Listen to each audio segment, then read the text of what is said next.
అపోస్తుల కార్యము 12వ అధ్యాయము 5వ వచనమును మనం అందరము కలిసి చదువుకుందాం. అపోస్తుల కార్యము 12వ అధ్యాయము 5వ వచనం. పేతురు చెరసాలలో ఉంచబడెను. సంఘమైతే అతని కొరకు అత్యాసక్తితో దేవునికి ప్రార్థన చేయుచుండెను. ప్రార్థన చేసుకుందాం. స్తోత్రం నాయనా, పరిశుద్ధుడా, మహోన్నతుడా, మహిమగల రాజా, నీకు వందనాలు తండ్రి. స్త్రీల కూడికకు మాకు ఇచ్చిన వాక్య భాగమును బట్టి నీకు స్తోత్రాలు ప్రభువా. ఈ వాక్యము ద్వారా మేము బలపరచబడుటకు నీ కృపను దయచేయండి. నన్ను కూడా జ్ఞాపకం చేసుకునండి నా తండ్రి. నీ శక్తితో, నీ బలముతో, నీ అభిషేకముతో నింపి నీ మాటలు తండ్రి సరైన రీతిగా విరిచి పంచిపెట్టే జ్ఞానమును, జ్ఞానాత్మను తండ్రి నాకు దయచేయమని వేడుకొనిస్తున్నాను. ఈ మాటలు తండ్రి నాకును ఇక్కడ చేరిన ప్రతి బిడ్డకు కూడా అయా హృదయపు లోతులలో పని చేయడానికి నీ కృపను అనుగ్రహించమని, ఈ మాటలను ఆశీర్వదించమని యేసు నామములో అడుగుతున్నాను తండ్రి, ఆమేన్. అపోస్తుల కార్యము 12వ అధ్యాయంలో రాజైనటువంటి హేరోదు సంఘపు వారిలో కొందరిని బాధించాలనుకున్నాడు. బలాత్కారముగా పట్టుకొని చంపాలని ఉద్దేశము కలిగి యోహాను సహోదరుడైనటువంటి యాకోబును ఖడ్గముతో చంపించాడు. అది ఏమైపోయిందంటే అక్కడ ఉన్నటువంటి యూదులకు అది నచ్చింది కాబట్టి హేరోదు ఏమనుకున్నాడు అంటే, యూదులకు ఈ విషయం ఇష్టమైంది కదా, ఆ రీతిగానే చెయ్యాలి అని చెప్పి పేతురును కూడా పట్టుకొని చెరసాలలో బంధించాడు. కానీ అదేంటంటే పస్కా పండుగ, పులియని రొట్టెల పండుగ దినములు. పండుగ దినాలలో ఇలాంటివి చేస్తే బాగుండదు కాబట్టి పండుగ అయిన తర్వాత ఆయన్ను వెలుపలికి తీసుకొని వచ్చి అతనిని కూడా ఖడ్గము చేత చంపించాలని అనుకున్నాడు. అందుకు ఏం చేస్తున్నాడంటే పేతురుకు కావలి వారిని అధికంగా ఉంచాడు. 4 చతుష్టయముల కావలి వారిని ఉంచాడు. 4 చతుష్టయములు అంటే 16 మంది. 16 మందిని ఏం చేశాడంటే కావలి వారిని ఉంచి ఆ విధంగా తర్వాత పండగ అయిన తర్వాత ఏం చేద్దాం అనుకున్నాడు, ఇతను కూడా చంపించాలనుకున్నాడు. ఆ టైంలో సంఘం ఏం చేస్తుందంటే అత్యాసక్తితో ప్రార్థన చేస్తుంది. ఎలా చేస్తుంది? ఎవరి కోసం చేస్తుంది? పేతురు కోసం చేస్తుంది. బాగా ఆసక్తి కాదు, అత్యాసక్తితో ప్రార్థన చేస్తూ ఉంది. అంటే పేతురు ఏం చేస్తున్నాడు, అక్కడ బాగా నిద్రపోతున్నాడు కదా. సరే, ఇక్కడ చూడండి, పండుగ అయిపోయింది, ఇక వెలుపలికి తీసుకొని రావాలా. ఈ రాత్రి అయిపోయిన తర్వాత రేపే అతన్ని వెలుపలికి తీసుకొని రావాలని ఇంకా ఏం చేశాడంటే ఎక్కువగా బలమును పెట్టాడు, కాపలాదారులను ఎక్కువగా పెట్టాడు. పేతురు అయితే 2 చేతులు సంఖ్యలు ఉన్నాయి, కాళ్ళకు బొండలు ఉన్నాయి, పడుకొని ఆనందంగా నిద్రపోతున్నాడు. ఇరు ప్రక్కల కాపలాదారులు అంటే రక్షక భటులు ఈ పక్క ఆ పక్క ఉన్నారు. అంతేకాకుండా అక్కడ డోర్ దగ్గర అంటే తలుపు దగ్గర కూడా కాపలాదారులు ఉన్నారు. ఆ టైంలో ప్రభువు దూత పేతురు దగ్గర నిలవబడి ఏం చేశాడంటే పక్కన ఇలా తట్టి, పేతురు త్వరగా లేచి అని నీ యొక్క చెప్పులు తొడుక్కో, నీ నడుము కట్టుకో అని చెప్పాడు. నీ నడుము కట్టుకొని నీ చెప్పులు తొడుక్కో అని ఇలా చెయ్యి ఇచ్చాడు. పేతురు చేతికి ఇలా చెయ్యగానే ఇలా లేయంగానే అయిపోయిందంటే చేతులకు కాళ్ళకు ఉన్నటువంటి ఆ సంఖ్యలు ఊడిపడిపోయిన తర్వాత ఇద్దరు కూడా తొందరగా అతను పేతురు చెప్పులు వేసుకున్నాడు, నడుము కట్టుకుంటున్నప్పుడు మళ్ళీ అక్కడ పైన ఉన్నటువంటి పై వస్త్రం ఉంటుంది కదా, ఇలా వేసుకునే పై వస్త్రం, దాన్ని కూడా వేసుకున్నా వెంబడి రా అన్నాడు. ఇక పేతురుకు దూత ద్వారా జరుగుతున్నది ఇదంతా కూడా ఏమనుకుంటున్నాడు, కళ అనుకుంటున్నాడు. ఇది ఏదో నాకు దర్శనం కలుగుతుంది అని అనుకుంటున్నాడు, కానీ ఇది రియల్గా జరిగింది అని మాత్రము అతనికి అర్థం కావాలి. ఇక ఇతనికి పకడ్బందీ ఏంటి, కాపలాదారులను అధికంగా పెట్టాడు. మొదటి కాపలాదారులు, 2వ కాపలాదారులను దాటుకొని పట్టణపు గవి, అది కూడా ఇనుముతో తయారు చేసినటువంటి పట్టణపు గవి ఉంది, దాని దగ్గరికి వెళ్ళాలి. దేవదూత పేతురు చేయిని పట్టుకొని మొదటి కాపలాదారులను దాటుకున్నారు. రెండవ కాపలాదారులను దాటుకున్నాడు. తలుపు దగ్గరికి రాగానే తలుపులు యాక్చువల్గా ఏమిటి గడలు వేసి ఉన్నాయి, కానీ ప్రభు దూత అక్కడికి రాగానే అవి ఏమైపోయిన తలుపులు బాగా తెరుచుకున్నాయి. ఇద్దరు వెళ్ళారు. నడుచుకుంటూ దూత వెంబడి పేతురు వెళ్తూ ఉన్నాడు. ఒక పట్టణము అంటే పట్టణం యొక్క ఒక వీధి దాటేంత వరకు ప్రభు దూత ఉన్నాడు. ఆ తర్వాత ప్రభు దూత పేతురును వదిలిపెట్టి వెళ్ళిపోయాడు. వెళ్ళిపోయిన తర్వాత అప్పుడు అతనికి అర్థమైంది, అవును కదా ఇప్పుడు వరకు జరిగిందంతా నిజమే. ఇక్కడ చూడండి 11వ వచనం చూడండి. పేతురుకు తెలివి వచ్చి ప్రభు తన దూతను పంపి హేరోదు చేతిలో నుండి యూదులను ప్రజలు నాకు చేయ ఉద్దేశించిన వాటన్నిటి నుండి నన్ను తప్పించి ఉన్నాడని ఇప్పుడు నాకు నిజముగా తెలియనని అనుకున్నాను. అప్పటి వరకు పేతురు ఏమనుకుంటున్నాడు, నాకు కళ వచ్చిందేమో, ఇదేంటి దర్శనమా, ప్రభు దూత నన్ను లేపుతున్నాడేంటి, నాకున్నటువంటి చెప్పు తొడుకు అంటాడు, నడుము కట్టుకుంటున్నాడు, ఇదంతా కూడా ఒక మాయలాగా కనబడుతుంది పేతురు. ఎప్పుడైతే అతనికి తెలివి వచ్చిందో అతను అనుకున్న ఇదంతా కూడా నిజముగానే జరిగింది, పేతురుని హేరోదు చేతిలో నుంచి నన్ను విడిపించాడు అని నమ్మి ఎక్కడికి వెళ్ళాడంటే నెక్స్ట్ వచ్చింది 12వ వచనం. ఇట్లు ఆలోచించుకునేటడు మారు పేరు గల యోహాను తల్లి అయిన మరియ ఇంటికి వచ్చింది. అక్కడ అనేకులు కూడి ప్రార్థన చేయుచుండి. ఎక్కడికి వచ్చాడు పేతురు? మార్కు అని మారు పేరు కలిగినటువంటి యోహాను తల్లి అయిన మరియా ఇంటికి వచ్చాడు. అక్కడ చాలా మంది ఉన్నారు. అక్కడ అనేకులు ఏం చేస్తున్నారంటే అక్కడ ప్రార్థన చేస్తూ ఉన్నారు. ఆ ప్రార్థన గదిలో ఇప్పుడు మీరు కూడా చర్చికి వచ్చారు, మీ బిడ్డలను తీసుకొని వచ్చారు. అలాగా ఆ ప్రార్థనా గదిలో రోదే అనే చిన్నది ఉంది. ఎవరున్నారు? రోదే అనే చిన్నది ఉంది. ఆ రోదే అనే చిన్నది తలుపు దగ్గరికి వెళ్ళింది. ఎందుకు వెళ్ళింది అంటే తలుపు దగ్గర టక్ టక్ టక్ టక్ అని శబ్దం వినపడుతుంది. పిలుస్తున్నాడు పేతురు, తలుపు తీయమని పిలుస్తూ ఉన్నాడు. అది ఎవరు విన్నారు? రోదే వినింది. విని సంతోషంతో అంట. ఇక్కడ చూడండి ఏం రాయబడిందంటే అక్కడ 14వ వచనం. ఆమె పేతురు స్వరమును గుర్తుపట్టి సంతోషము చేత తలుపు తీయక లోపలికి పరిగెత్తుకొని పోయి పేతురు తలుపు దగ్గర నిలుచున్నాడని తెలిపాడు. అందుకు వారు నువ్వు పిచ్చిదానివనేది. అయితే తాను చెప్పినది నిజమని ఆమె దృఢముగా చెప్పినప్పుడు వారు అతని దూత అనేది. పేతురు ఇంకానూ తట్టుచున్నందున వారు తలుపు తీసి అతనిని చూసి విభ్రాంతి నొంది. అంటే ఆ ప్రార్థనా గదిలో అనేక మంది ఉన్నారు, అనేక మంది ప్రార్థన చేస్తున్నారు. ఆ ప్రార్థనా గదిలో చిన్నది ఉంది, రోదే. ఆ రోదే తలుపు తట్టుతున్నటువంటి పేతురును స్వరమును పట్టింది. పేతురు స్వరమును గుర్తుపట్టి ఇలా తలుపు కొట్టలేదు, పేతురు పిలుస్తున్నాడని అర్థం. స్వరం వినపడుతుంది అంటే అతని యొక్క గొంతు వినపడుతుంది అంటే అర్థమేమి? పిలుస్తున్నాడని అర్థం. ఆ పిలుపును ఆ పాప గ్రహించేసింది.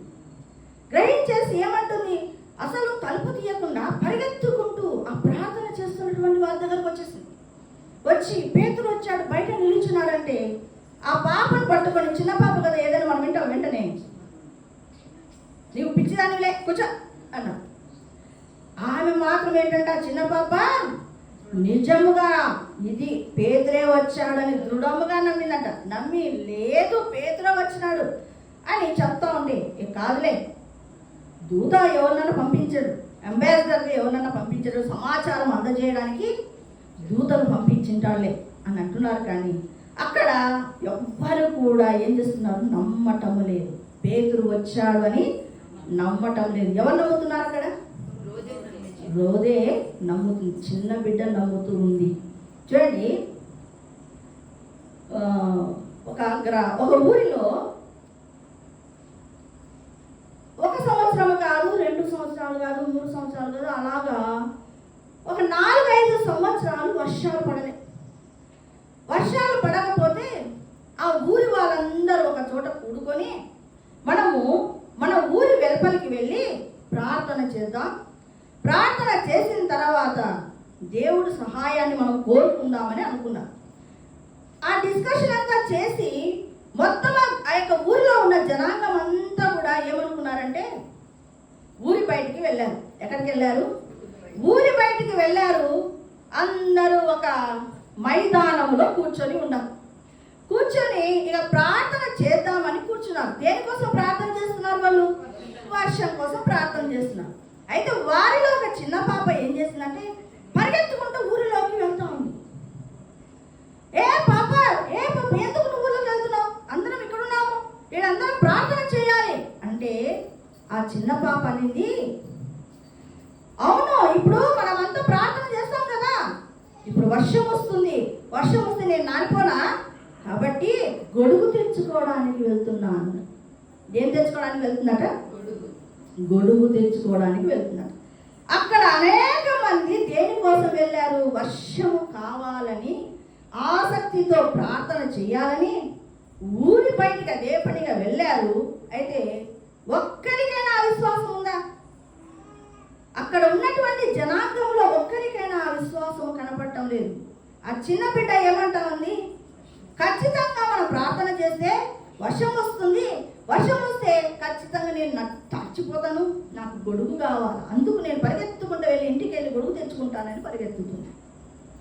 అంటే మనము అనేక సందర్భాలలో ప్రార్థనలు చేస్తూ ఉంటాం. అయితే ఆ చిన్న బిడ్డ యొక్క విశ్వాసము మనలో పనిచేయటం.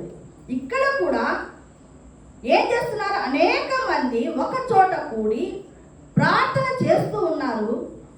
ప్రార్థన చేస్తున్నాం కదా, ఖచ్చితంగా దేవుడు ఆలకిస్తాడు, ఆలకించి ఖచ్చితంగా పేతురుని విడిపిస్తాడని వాళ్ళు నమ్మాలి కదా. ఆడ ఏం జరుగుతుంది? ఆడ నిజంగానే వీళ్ళు అత్యాసక్తితో ప్రార్థన చేస్తూ ఉన్నారు. ఆడ నిజంగానే కార్యము జరుగుతుంది. అవునా? వీళ్ళు ప్రార్థన చేస్తున్నారు కాబట్టి అక్కడ కార్యం జరుగుతుంది. ఆడేమో పేతురు దగ్గరికి ప్రభుదూత వెళ్ళాడు. సంఖ్యలు విడిపించబడ్డాయి. నడుముకు కట్టుకున్నాడు, చెప్పులు వేసుకున్నాడు, ఇక బయలుదేరుతున్నాడు. అంత కార్యం అక్కడైతే జరుగుతుంది. వీళ్ళు మాత్రం రూమ్లో ప్రార్థన చేస్తున్నారు. పేతురు వచ్చింటే మాత్రం ఏమంటున్నారు? నువ్వు పిచ్చిదానివే. ఆ పాప చెబుతున్నా కూడా పేతురు వచ్చినాడు, అంత 16 మంది చేత బంధించబడి ఉంటే ఎట్లా వస్తాడు? పిచ్చిదాని లేను. ఎవరినో ఒక అంబాసిడర్, ఎవరో దూతను పంపించి ఉంటాడు అని అంటూ ఉన్నారు. అవును కదా, మేము అత్యాసక్తితో ప్రార్థన చేస్తున్నాం కాబట్టి దేవుడు ఆలకించి ఉంటాడు, అందుకే పేతురుని దేవుడు విడిపించి ఉంటాడు, అందుకే మన దగ్గరకు వచ్చి ఉంటాడని అక్కడ ఎవరైనా నమ్ముతున్నారా? నమ్మలేదు. కానీ చిన్న బిడ్డ పేతురు స్వరమును గుర్తుపట్టి పేతురే వచ్చాడని నమ్ముతుంది. మనము మన చర్చిలో దర్శనం ఉన్నాడు. దర్శనం పుట్టినది మొదలుకొని వాడు ప్రతి బుధవారము, ప్రతి గురువారం స్త్రీల కూడికకు, ప్రతి శనివారము ప్రతిష్ఠిత దినానికి, ఆదివారపు కూడికలకు, సెకండ్ సాటర్డే ప్రేయర్స్కి, అన్నిటికీ వాడు దర్శన్ మన మందిరంలో ఉంటాడు. ఆ బిడ్డనే ఎందుకు చెప్తున్నానంటే వాడిది ఒక సాక్ష్యం ఉంది కాబట్టి చెప్తున్నాను. దర్శన్ది ఒక గొప్ప సాక్ష్యం ఉంది. చూడండి, చిన్నపిల్లలు వాళ్ళంతా వాళ్ళ లోకంలో వాళ్ళు ఆడుకుంటుంటారు, ఏం వినలేదులే అని మనం అనుకుంటున్నాం. కానీ చిన్న బిడ్డలు వాళ్ళు చెప్పేటటువంటి ప్రతి విషయాన్ని ఆటలాడుకుంటూనే మనకంటే చక్కగా వింటారు. ఇంకా మనమే ఈడ బాడీ ప్రజెంట్, మైండ్ ఆబ్సెంట్లో ఉంటాం. ఏవేవో కొట్లాటలు మనకు గుర్తు వస్తుంటాయి, కానీ చిన్న పిల్లవాడైనటువంటి ఆ బిడ్డలకు అవి రావు. వారి యొక్క హృదయం ఎలా ఉంటుందంటే తెల్లని కాగితం లాగా ఉంటుంది. ఆ తెల్లని కాగితం మీద మనం ఏమి రాస్తే అది ఖచ్చితంగా అలాగే ముద్ర పడిపోతే వాళ్ళ హృదయాలు.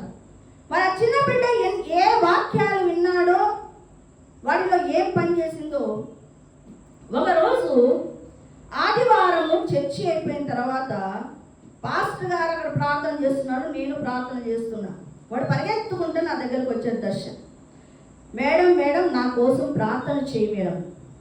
ఎందుకు రా అన్న అంటే, నా కంట్లో నీళ్ళు వస్తూ ఉంటాయి, అవి పోవాలా మేడం, నా కోసం ప్రార్థన చేయి అనగానే నేను ఆశ్చర్యపోయాను.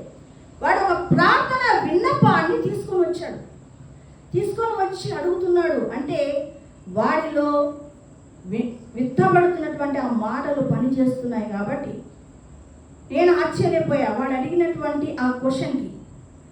నేను అన్నాను, ఒకటే ప్రార్థన చేసిన, ప్రభువా చిన్న బిడ్డ విశ్వాసమును బలపరచు తండ్రి అని ప్రార్థన చేసి యేసు నామములో ఆ కంటిలో పనిచేస్తున్నటువంటి చీకటిని బంధించి పారద్రోలుతున్నానని ప్రార్థన చేశాను. ఆ ప్రార్థన చేయగానే దేవుని ఆత్మ బలంగా దిగి వచ్చింది. గొప్ప కార్యము దేవుడు చేశాడు. వాడి కంటిలో నీళ్ళు వచ్చేది ఆగిపోయింది. అదే డాక్టర్ దగ్గరికి వెళ్తే వాళ్ళు ఎంతో ఖర్చు చేసుకోవాల్సిన పరిస్థితులు వస్తాయి. వాడికి అద్దాలు పెట్టాలనో లేకపోతే ఆ కన్ను ఆపరేషన్ చేయాలనో ఏదో ఒకటి చెప్తుంది. కానీ బిడ్డ ఏం చేస్తున్నాడు? చిన్నవాడు విశ్వాసముతో దేవుని వైపు చూశాడు. చూసి వాడు ఏం పొందుకున్నాడు? ఆశీర్వాదాన్ని పొందుకున్నాడు, స్వస్థతను పొందుకున్నాడు. మనం కూడా చాలాసార్లు వస్తాం, మేడం ప్రార్థన చేయ మేడం అంటాం. మనలో ఏవి ఆ విశ్వాసమే ఉండదు, కానీ ఏదో ఒకటి ప్రార్థన చేసుకుంటే కొంచెం మంచిగా ఉంటుంది. అని చిన్న బిడ్డల విశ్వాసం ఎలా ఉంటుందో చూడండి, రోదేక విశ్వాసం లాగా ఉంటుంది. అంటే అలాంటి విశ్వాసాన్ని మనము నేర్చుకోవాలి. కానీ ఒకసారి కుట్టి అనే అమ్మాయి, 8 ఏళ్ళ అమ్మాయి, ఆ అమ్మాయి స్కూల్ నుంచి చల్లగా వాతావరణం ఉంది, నడుచుకుంటూ ఇంటికి వచ్చింది. అమ్మ పేరు గ్రేస్ అమ్మ. ఆమె వస్తేనే వేడి పాలు కుట్టికి అందించింది. వేడి పాలు తాగేసి అమ్మ దగ్గరకు వచ్చి, అమ్మ నాకు ఒక యాపిల్ పండు తినాలనిపిస్తుంది అని అంటే, నాన్న మీ నాయన సేవకు వెళ్ళారు, వచ్చి నాకు యాపిల్ పండు కొనిస్తాడు నేను. లేదు నాకు ఇప్పుడే కావాలని మొండికేసి. అప్పుడు గ్రేస్ అమ్మ ఏమనిందంటే, వెళ్ళు నాన్న ఆడ రూమ్లోకి వెళ్ళి యేసయ్యకు ప్రార్థన చెయ్యి, యేసయ్య నీకు యాపిల్ పండు ఇస్తాడు అంటే, ఆ పాప ఆ మాటలను విశ్వాసంతో అంగీకరించి రూమ్లోకి వెళ్ళి ప్రార్థన చేసింది. యేసయ్య నాకు ఒక యాపిల్ పండు కావాలా అని అంది. అనగానే వచ్చేసి మళ్ళీ అమ్మ దగ్గరకు వచ్చింది. అమ్మ నేను యేసయ్య ప్రార్థన చేశాను, మరి యేసయ్య నాకు యాపిల్ పండు ఇవ్వలేదు అని. నువ్వు భారంగా ప్రార్థన చేయనైనా మరొక్కసారి పోయి నువ్వు ప్రార్థన చేయి అని చెప్పింది. బిడ్డను రూములోకి పంపించింది. చిన్న బిడ్డ మోకాళ్ళుండి యేసయ్య వైపు 2 చేతులు చాపి, యేసయ్య నాకు యాపిల్ పండు కావాలి, నాకు తినాలనిపిస్తుంది ప్రార్థన చేస్తుంది. ఆ యొక్క తలుపు ప్రక్కన తల్లి కన్నీళ్లు పెట్టుకొని యేసయ్య వైపు చూస్తూ ప్రార్థన చేస్తుంది. ఏమని ప్రార్థన చేస్తుందంటే, దేవా నేను ఇంతకు ముందైతే ఉద్యోగం చేస్తుంటిని, నా బిడ్డకు కావాల్సినటువంటి నేను కొనిచ్చేటటువంటి శక్తి నాకు ఉండింది.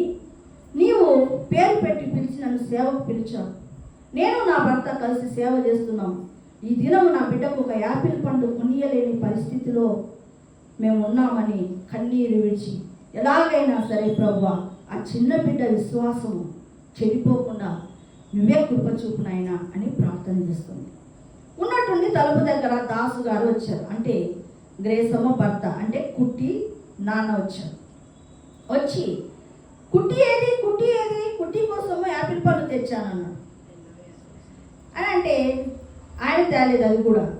కుట్టి వాళ్ళ నాన్న దాసు గారు దారిలో వస్తుంటే తామస్ అనే చర్చిలో ఉన్నటువంటి వ్యక్తి ఏం చేశాడంటే, అయ్యా కుట్టి కోసమని నేను యాపిల్ పండు కొన్నాను, అవి తీసుకుపోయి కుట్టి చేతిలో పెట్టాను. చూడండి, దాసు గారు ఆ మాట చెప్పంగానే గ్రేసమ్మ గారు వెక్కి ఏడ్చారు. విషయం అంతా దాసు గారికి వివరించింది. ఆయన కూడా, చూసావా చిన్న బిడ్డ యొక్క విశ్వాసాన్ని బాగు చేయడానికి యేసయ్య యాపిల్ పండ్లను తీసుకొని వచ్చి థామస్ ద్వారా తీసుకొని వచ్చేటట్టు చేశాడు అని చెప్పి మెల్లగా ఆ పాప ఎలుగెత్తి ప్రార్థన చేస్తుంది. యేసయ్య నాకు యాపిల్ పండు కావాలి, యేసయ్య నాకు యాపిల్ పండు కావాలంటున్నాగానే దాసు గారు అలా నాన్న తీసుకొచ్చి యాపిల్ పండ్లను తీసుకొని పక్కన పెట్టి వెళ్ళిపోయాడు. కొద్దిసేపు ప్రార్థన చేసిన తర్వాత కుట్టి పక్కన చూసింది. ఏం కనపడ్డాయి? యాపిల్ పండ్లు. 1 కాదు, 2 కాదు, 3 కాదు, 6 యాపిల్ పండ్లు కనపడ్డాయి. కనపడే లోపల హల్లెలూయా యేసయ్య నాకు యాపిల్ పండ్లు ఇచ్చేసాను మమ్మీ అని పరిగెత్తుకుంటా యాపిల్ పండ్ల కవర్ తీసుకొని పరిగెత్తుకుంటా అమ్మ దగ్గరకు వచ్చింది. అయ్యి యేసయ్యని ప్రార్థన ఆలకించాడు కుట్టి. యేసయ్య మనం స్తుతులు చెల్లించాలా అని చెప్పి వెంటనే ఆ యొక్క తల్లి, తండ్రి, బిడ్డ కుట్టి ముగ్గురు కూర్చొని దేవునికి స్తుతులు చెప్పారు. యేసయ్యా ఈరోజు మాకు యాపిల్ పండు ఇచ్చాం, అందరిని బట్టి వందనాలు ప్రభువా అని ప్రార్థన చేశారు. చూసారా, ఈ విశ్వాసము బిడ్డలలో మనము డెవలప్ చేయాలి. మన బిడ్డలను మనం చర్చికి తీసుకొని వస్తున్నాం. చర్చికి తీసుకుని రావడమే కాదు, మన యొక్క జీవితాలలో బిడ్డలలో విశ్వాసమును నూరిపోయాలి. చిన్న చిన్నగా బిడ్డలను ప్రార్థన చెయ్యమని, ప్రార్థన జవాబులు వచ్చేటట్లు మనము చేయాలి. ఇలాంటి ఎగ్జాంపుల్స్ మనం ఎన్నైనా, విశ్వాస సంబంధమైనటువంటి ఎగ్జాంపుల్స్ ఎన్నైనా చెప్పుకోవచ్చు, కానీ మనము సాధనలో పెట్టాలి. చూడండి, మనము ఇక్కడ కూడా అంటే ఈ యొక్క అంశంలో సంఘం అయితే అత్యాసక్తిగా ప్రార్థన చేస్తుంది. దేవుడు కూడా స్టార్టింగ్ నుంచి కార్యము చేసుకుంటూ వస్తున్నాడు. కానీ వీరికి మాత్రం ఏమి కనపడటం ఉంది? వీళ్ళకి వాళ్ళ దగ్గరికి అయితే అదేమి కనపడటం లేదు కదా.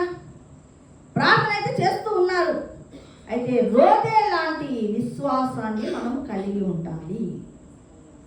ఈరోజు దేవుడు నీతో నాతో మాట్లాడుతున్నటువంటి విషయం ఏంటంటే, రోదే లాంటి విశ్వాసాన్ని మనం కలిగి ఉండాలి. రోదేలను మనము తయారు చేయాలి. మనము కలిగి ఉండాలి, మన బిడ్డలకు వాటిని నేర్పాలి. మరి మందిరానికి వస్తున్నటువంటి మనము మన బిడ్డలలో అటువంటి విశ్వాసాన్ని నూరిపోస్తున్నామా? ఒకసారి పరిశీలన చేసుకొని ఆ యొక్క విశ్వాసాన్ని బిడ్డలలో నూరిపోసేటటువంటి స్థితిలోనికి మనము నడిపించాలి. ప్రార్థన చేయనైనా దేవుడిస్తాడు, ప్రార్థన చేయనైనా దేవుడిస్తాడనే అంశాన్ని మనము నేర్పించాలి. కాబట్టి ఈరోజు వింటున్నటువంటి మనము, స్త్రీలమైనటువంటి మనము రోదేలను కావాలి అంటే మన యొక్క విశ్వాసాన్ని డెవలప్ చేసుకోవాలి.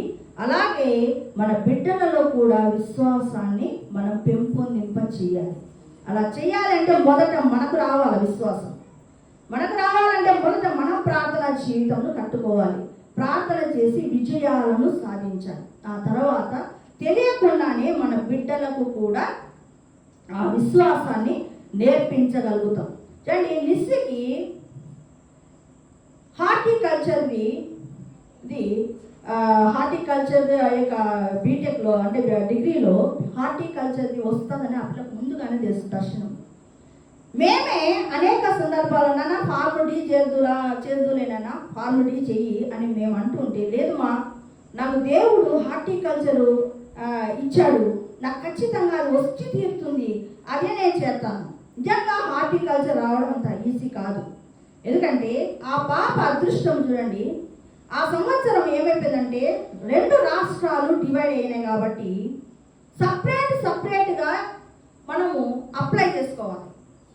అంటే ఫిషెస్ దానికి సపరేట్గా, వెటనరీ దానికి సపరేట్గా, హార్టికల్చర్కు సపరేట్గా, అగ్రికల్చర్కు సపరేట్గా అప్లై చేసుకోవాలి.